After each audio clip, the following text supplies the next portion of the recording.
mad? Are you going to that mad?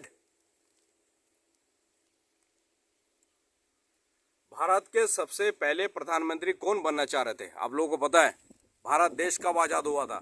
सब लोग कहते हैं कि 15 अगस्त को देश आजाद हुआ था। आप लोगों को पता है कि देश कब आजाद हुआ था? 14 अगस्त रात 12:01 में 2 मिनट में भारत देश आजाद हुआ था। इसलिए हम लोग 15 अगस्त को सेलिब्रेट करते कि हमारा देश आजाद हुआ था। और एक सबसे बड़ी बात मैं बताना चाहता हूँ कि हिंदू सेक्युलरिज्म देश के लिए आप लोग तो हिंदू सेक्युलरिज्म के लिए बोलते हैं। हिंदू सेक्युलरिज्म के लिए आप लोग क्या सपोर्ट करते हैं? आप लोग बोलते हैं कि मैं आरएसएस का कार्यकर्ता हूँ। आप लोग बोलते हैं कि मैं हिंदू वाहिनी सेना का योगी जी का समर्थक हूँ। योगी जी आज हमारे पूरे भारतवर्ष में ये कि हमारे प्रधानमंत्री नरेंद्र मोदी जी और हमारे भूतपूर्व प्रधानमंत्री जी, जिसको मैं सैल्यूट करता हूँ और जिसके चरण को मैं मृत्यु शज्या को चरण स्पर्श करके मेरे पूजनीय, मेरे पिताजी बराबर, मेरे दादाजी बराबर, मेरे समस्त भारतवर्ष के पूजनीय बराबर स्वर्गीय श्री अटल बिहारी वाजपेयी जी के बराबर मैं उनके चरण को स्पर्श करके मैं एक बात बताना चाहता हूँ कि हो सकता है कि मैं एक हिंदू होने के नाते मैं ये वीडियो मैं अपलोड कर रहा हूँ। हो सकता है कल के दिन किसी मुस्लिम भाई ने मेरा गला काट दिया, कोई बात नहीं, मुझे परवाह नहीं। मैं हिंदुत्व के लिए मैं अपना गला काट दे मुझे या मुझे मार दे, लेकिन ये मुस्लिम भाई जो हमारे हिंदू भाई को हमारे हिंदू भाई बहनों को उठा के ले जा रहे और हमारे बहु बेटियों को जो ये बलात्कार कर रहे, सब कुछ कर रहे, हम लोग कुछ जो हमारे हिंदू भाई कम से कम उसके खिलाफ अगेंस्ट कोई आवाज उठाना चाह रहे।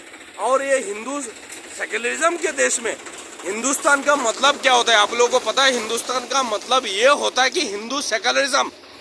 और जब 69 में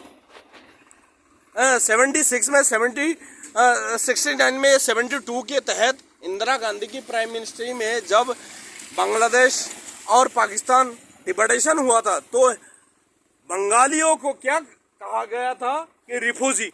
लेकिन हमारे बंगाली भाई कभी जागेंगे नहीं। बिकॉज क्यों?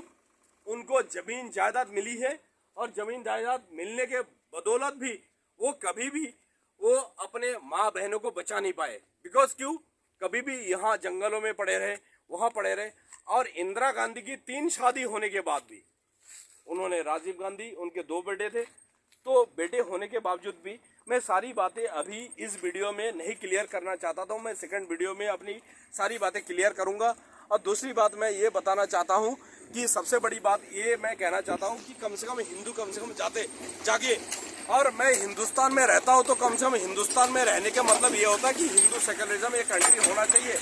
और जहाँ पे हिंदू बहु बेटियाँ मुसलमानों के तलबे चाट रहे हैं और मुसलमान अपनी बहु बेटियों को उठा के लेके चले जा रहे हैं, और वहाँ मैं कोई बात नहीं कर पा रहा हूँ और वहाँ पुलिस प्रशासन नहीं कर पा रही। वहाँ अपने सारे हिंदू भाई इकट्ठे होना चाहिए। और हिंदू भाई होने के बावजूद भी अपने जो सारे मुसलमान भाई उनको दबा भी रहे हैं। और कुछ मुसलमान भाई हिंदुओं को अपने घर में पनाह भी दे रहे, अपने घर में अस्तित्व भी दे रहे।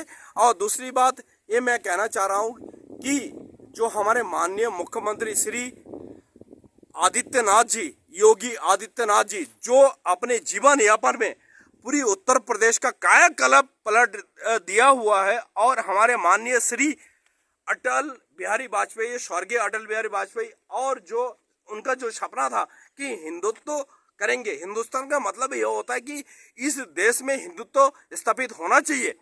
लेकिन हमारे कुछ भाइयों की गलत फहमी की वजह से और जो हमारे श्री नरेंद्र दामोदर मोदी जी, उनको बहुत सारे लोगों को पता नहीं है उनका पूरा नाम क्या है, उनका बर्थ जगह क्या है, उनका बाप का नाम क्या है। ये कांग्रेसियों के चक्कर में जिन्होंने पूरे देश लूट खाया, जिन्होंने अब कल का खबर देख लीजिए, दिल्ली में डिप्टी सीएम मनोज सिसोदिया को ईडी ने उठा लिया। मनोज सिसोदिया और वो अरविंद केजरीवाल क्या बोलते हैं, दिल्ली में शिक्षा का बहुत बड़ा डेवलपमेंट करवा दिया। What are you talking to about this development? You know that very well that ये नहीं होता है। सबसे बड़ी बात है कि हमें जागना पड़ेगा, और हम जैसे गरीबों और हिंदुत्व को छोड़ दीजिए, जैसे हमारे जैसे गरीब आदमी जो रोजगार करके खाते हैं, और जो हम लोग चारपाई चला के, या हम लोग जो सब्जी बेच के छोटे मोटे हम लोग रोजगार करके खाते हैं, हमारे जो माननीय प्रधानमंत्री, वर्तमान प्रधानमंत्री श्री नरेंद्र मोदी जी, और हमारे उत्तर प्रदेश के मुख्यमंत्री श्री योगी आदित्यनाथ जी, जो हिंदू सेक्युलरिज्म के लिए, और सबसे बड़ी बात मैं ये कहना चाहता हूँ, जो हमारा भूतपूर्व प्रधानमंत्री श्री अटल बिहारी वाजपेयी जी के नेतृत्व में जो बात कहा गया था कि उस समय 36 MP के चक्कर में उनका सीट गिर गया था,